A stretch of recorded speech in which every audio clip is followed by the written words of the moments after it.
মুগীরার কথা কোরআন শরীফের সূরা কলামের ব্যাখ্যা আমি দেব না, তবে একটা আয়াত রয়েছে উতুল্লিন বাদা যালিকা জানিম। উলামায়ে কেরাম আছেন, তারা তারকিব করবেন, তারা ব্যাখ্যা দেবেন।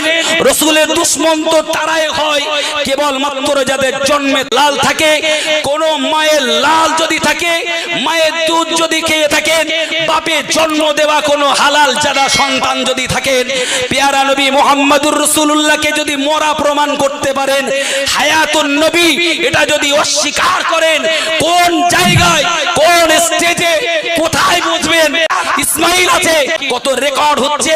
দায়িত্ব নিয়ে বলছি, আল্লাহর রাসূলকে যদি হায়াতুন নবী প্রমাণ না করাতে পারি, রাসূলুল্লাহ কবরে জিন্দা, সমস্ত নবীরা কবরে জিন্দা, প্রমাণ যদি না করাতে পারি, আমরা কোনোদিন মাইকে মুখ লাগাবো না।